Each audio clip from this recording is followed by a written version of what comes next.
A paz do Senhor, amados, mais uma escola bíblica dominical e nós continuamos com a ideia do tema O Caminho do Senhor. Hoje vamos falar mais especificamente sobre a ideia de aplicarmos o nosso coração aos nossos caminhos.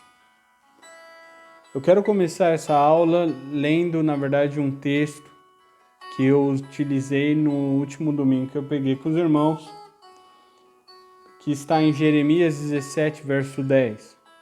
Então, o verso anterior vai dizer que enganoso é o coração do homem, quem o conhecerá? Então o Senhor responde no verso 10. Eu, o Senhor, esquadrinho o coração, eu provo os pensamentos, e isso para dar a cada um segundo os seus caminhos e segundo o fruto das suas ações. E nós discutimos muito naquele dia sobre sermos guiados pelo Espírito Santo e não mais sermos guiados pelos nossos sentimentos. E isso fica muito claro a necessidade de nós deixarmos os nossos sentimentos porque eles nos atrapalham um pouco, né?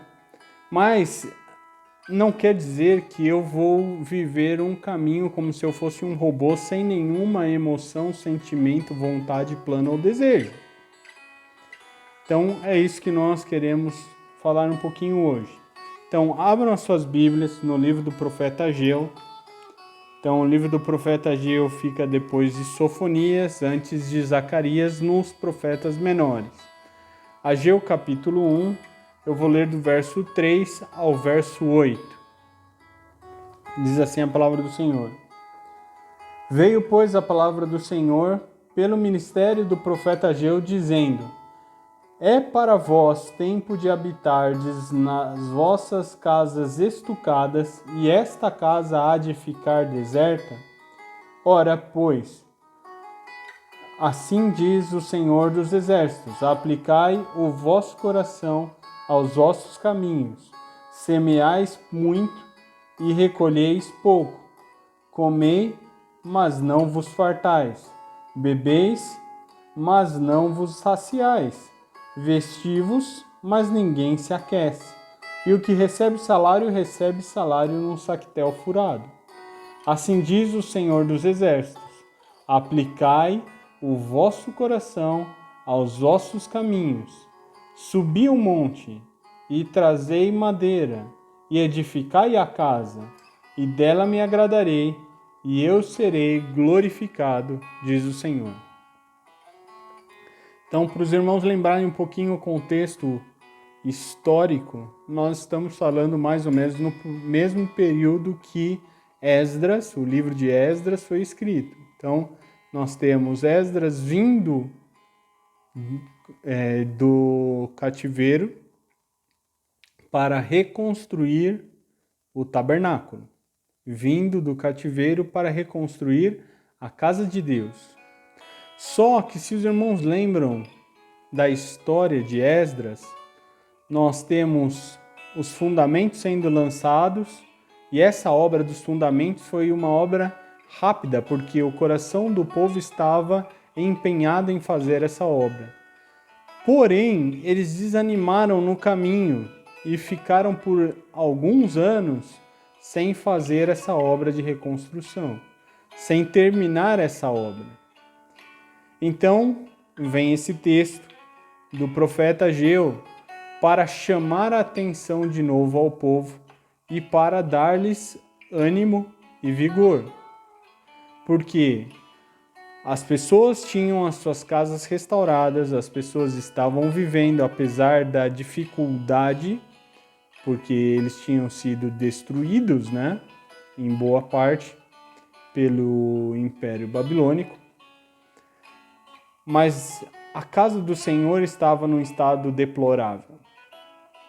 Então, o Senhor fala através do profeta Ageu que era necessário que eles voltassem os olhos para a obra de reconstrução que Deus tinha colocado no coração de muitos deles.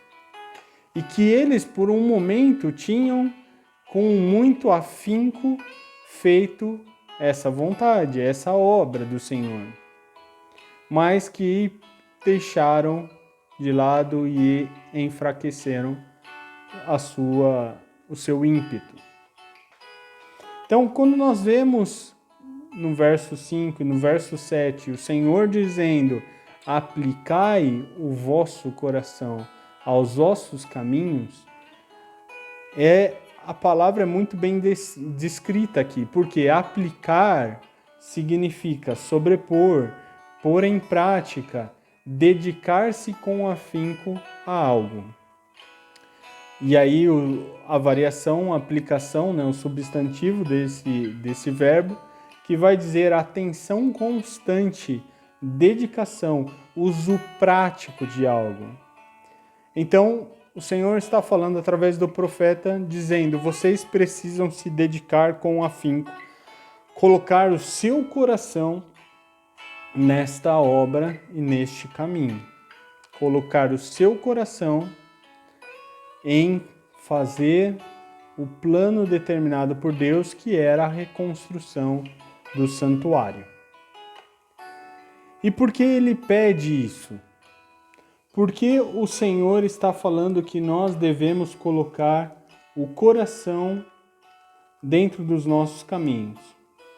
Mateus 6, verso 21, o Senhor diz o seguinte: porque onde estiver o vosso tesouro, aí estará também o vosso coração. Então, ele está aqui descrevendo um pouquinho um outro texto que a gente conhece bem, que é o texto anterior, dizendo: não ajuntais tesouros na terra, onde a traça e a ferrugem tudo consomem, e onde os ladrões minam e roubam, mas ajuntai tesouros no céu, onde nem a traça nem a ferrugem consomem, e onde os ladrões não minam nem roubam. E aí, quando o Senhor fala isso, ele começa a mostrar que a importância que nós damos para o tesouro e a importância de ter um tesouro no céu é porque aonde está o meu tesouro, aí também está o meu coração. Então, quando ele fala isso, ele está dizendo assim: aquilo que é importante, aquilo que você considera sendo o mais valioso da sua vida, é aí que você tem o seu coração. Então, lá no livro do profeta Ageu, o Senhor está pedindo que o povo coloque o caminho proposto pelo Senhor como o mais importante, como um tesouro guardado, que ele também coloque o seu coração, a sua atenção e volte todo o seu ser para isso. É interessante nós lembrarmos o que o coração significava para o judeu. A vida estava no sangue, e o órgão que bombeia o sangue por todo o nosso corpo é o coração. Essa é a função dele. Então eles entendiam que o coração era o centro da vida do homem, bem como o coração era da onde procediam todas as decisões que o homem tomava. E a gente vê isso bem claro também na palavra, porque ele diz que do coração procedem as saídas da vida. Então, que também a gente tem este sentido de que eu primeiro preciso trazer do meu bom tesouro guardado no meu coração algo para ser manifestado, ou que a palavra que está nos nossos lábios, ela precisa primeiramente estar no nosso coração. Então, tudo tem a ver com o coração. E não só isso, quando nós vemos o texto de Deuteronômio 6, a partir do verso 4, ele vai começar ouve Israel, o Senhor nosso Deus é o único Senhor. E aí ele diz no verso 5, amarás, pois, o Senhor teu Deus de todo o teu coração, de todas as tuas forças, de todo o teu poder. Então, quando ele está dizendo isso, ele está dizendo: olha, toda a tua vida, todo o seu ser, seja o físico, seja a alma, que representa os nossos pensamentos, os nossos sentimentos, as nossas emoções, todo o nosso ser precisa amar ao Senhor. E todo o nosso corpo também precisa amar ao Senhor. Com toda a nossa força ou com todo o nosso poder, nós devemos fazer isso. Sempre tentem lembrar do nosso versículo-chave: aplicai os vossos corações aos vossos caminhos. Então, com todo o nosso ser, com toda a nossa força, nós precisamos amar ao Senhor e seguir o seu caminho. Um próximo texto, ainda em Deuteronômio, capítulo 8, verso 1 e 2. Ele vai descrever nessa releitura da lei para aquele povo de Israel que iria herdar a terra prometida, não mais o povo que tinha saído do Egito, porque este povo pereceu no deserto. Então, ele começa dizendo, verso 1 do capítulo 8, todos os mandamentos que hoje vos ordeno, guardareis para os fazer, para que vivais e vos multipliqueis e entreis e possuais a terra que o Senhor jurou a vossos pais. Verso 2. E te lembrarás de todo o caminho pelo qual o Senhor teu Deus te guiou no deserto esses 40 anos, para te humilhar, para te tentar, para saber o que estava no teu coração, se guardarias os seus mandamentos ou não. Ao repetir a lei, ele então diz que guardar os mandamentos tem um propósito de nós fazermos cumprir esta palavra, ao mesmo tempo que nós viveremos por esta palavra, para que então a consequência do nosso caminho seja nos multiplicarmos, entrarmos na terra que o Senhor nos prometeu e então possuirmos a terra prometida, alcançarmos as promessas do Senhor. Só que para chegar no momento de alcançar as promessas do Senhor, eu preciso me lembrar de todo o caminho que eu tive até aqui. E ele fala especificamente do caminho que o povo teve no deserto, porque o deserto serviu para humilhar ao povo de Israel. O deserto serviu para que eles fossem provados a fim de que Deus demonstrasse o que havia no seu coração. Se eles teriam vontade de guardar os mandamentos para os praticar e viver, ou se eles não guardariam os mandamentos do Senhor. Se eles não quereriam a vida com Deus da forma como Deus havia proposto. Então, quando nós vemos isso, vemos que o Senhor trabalhou os seus corações para que eles pudessem chegar à promessa. E conosco não é diferente. Ele trabalha os nossos corações enquanto nós estamos caminhando para então herdarmos a promessa. Se nós voltarmos lá para o livro de Jeremias, só que agora avançarmos um pouco, em vez do capítulo 17, nós vamos abrir no capítulo 32. Aqui existe uma outra situação, que o rei da Babilônia tinha cercado Jerusalém. E Jeremias tinha recebido a palavra do Senhor de que os babilônios iriam entrar, iriam queimar as casas onde haviam sido feitas ofertas a Balaíns, e ele e o rei Zedequias seria levado cativo. Por isso Zedequias manda meio que prender o profeta Jeremias para que ele não ficasse profetizando contra a própria casa de Israel, contra o próprio povo de Judá. Mas essa era uma palavra do Senhor que iria se cumprir, uma palavra dura, uma palavra pesada, mas ao mesmo tempo o Senhor já dando uma esperança, uma promessa de que, e é o que nós vamos ler, o Senhor congregaria eles de novo e haveria uma série de transformações nas suas vidas. Então, vamos começar do verso 36. Por isso agora assim diz o Senhor, o Deus de Israel, acerca desta cidade da qual vós dizeis, já está dada nas mãos do rei da Babilônia, pela espada e pela fome e pela pestilência. Eis que eu os congregarei de todas as terras para onde os houver lançado na minha ira e no meu furor e na minha grande indignação, e os tornarei a trazer a este lugar, e farei que habitem nele seguramente. E eles serão o meu povo, e eu serei o seu Deus.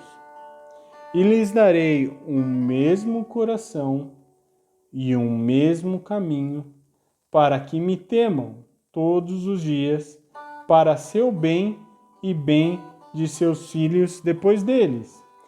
E farei com eles um concerto eterno, que não se desviará deles, para lhes fazer bem. E porei o meu temor no seu coração, para que nunca se apartem de mim. E alegrar-me-ei por causa deles, fazendo-lhes bem, e os plantarei nesta terra certamente, com todo o meu coração e com toda a minha alma. Então, ao mesmo tempo que existia a palavra do Senhor dizendo, vocês serão levados cativos, já existia também uma promessa do Senhor de restauração do povo de Israel. E não só a restauração e reconciliação com Deus, mas uma promessa de transformação de natureza. Porque o Senhor diz que e eles serão o meu povo e eu serei o seu Deus, e eles terão um mesmo coração e um mesmo caminho. Então, quando vemos isso, nós vemos o trabalhar de Deus para que o povo de Deus entenda que a sua vida, o seu modo de viver, precisa ser o mesmo modo de viver de Cristo Jesus.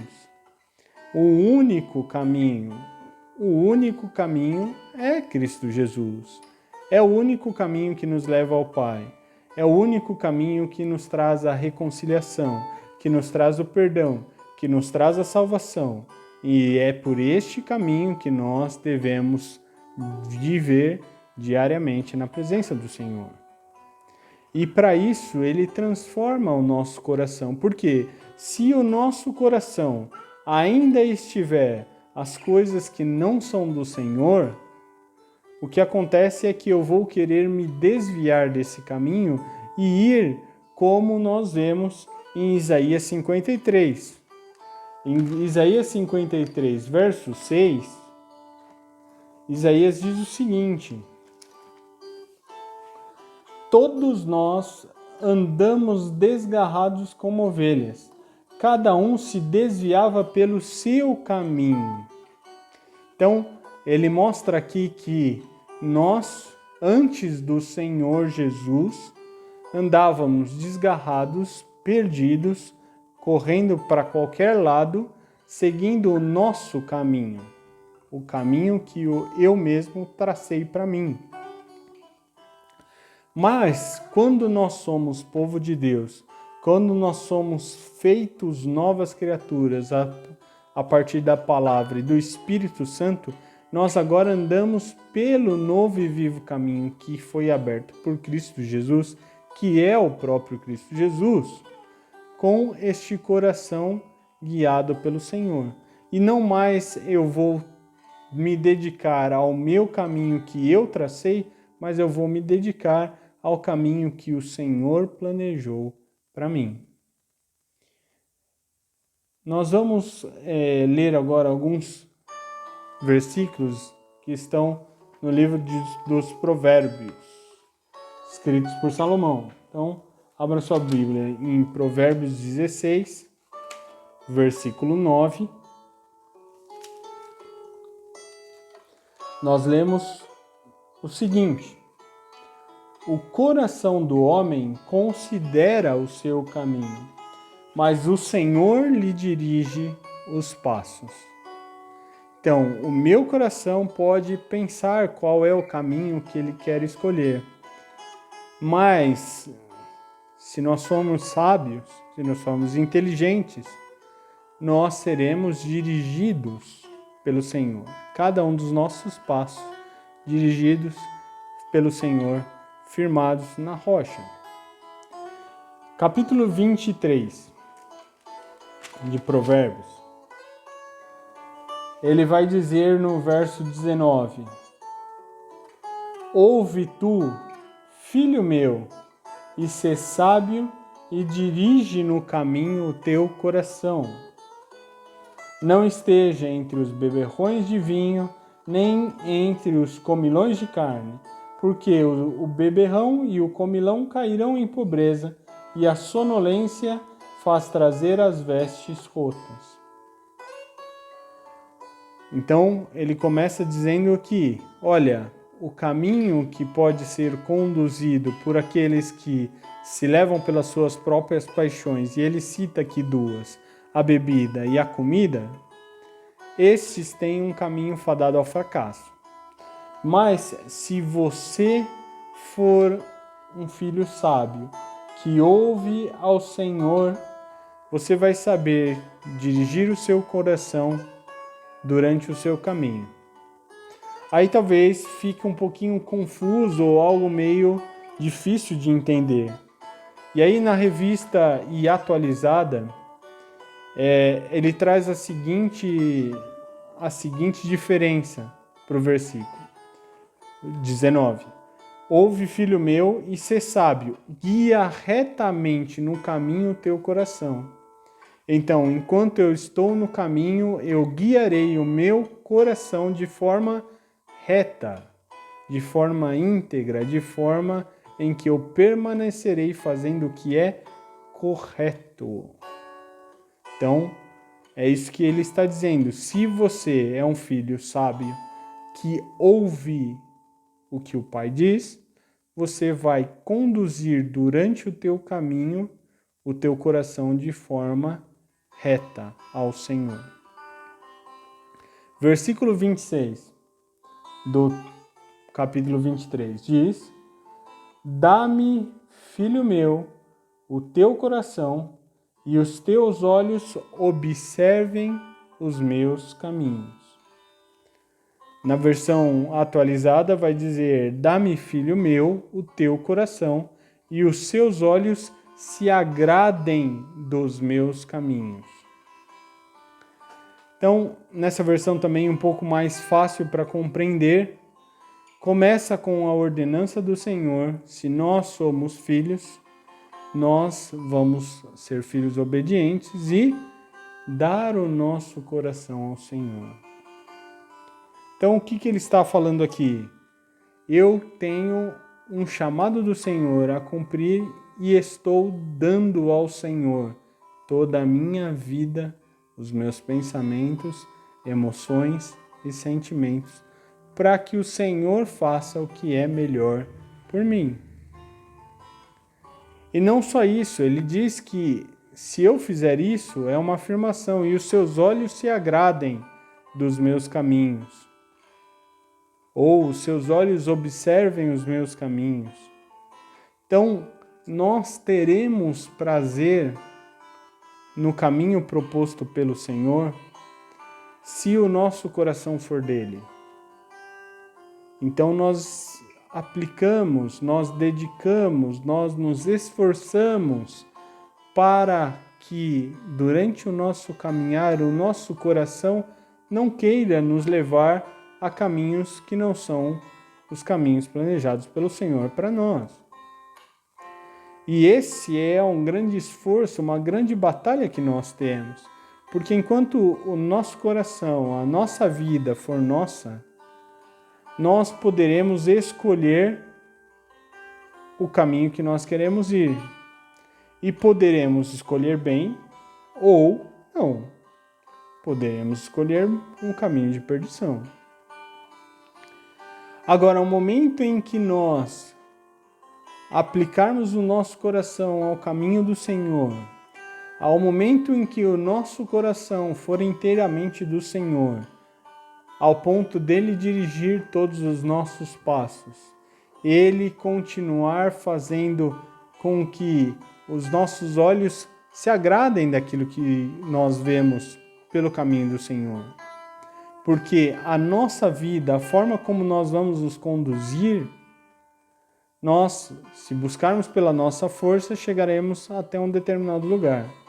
Mas tendo ao Senhor do nosso lado, um Deus que é todo-poderoso, um Deus que faz o impossível, nós podemos ir muito além do que nós conseguimos com a nossa força natural. Que o Senhor vos abençoe e vos guarde, no nome de Cristo Jesus. Amém.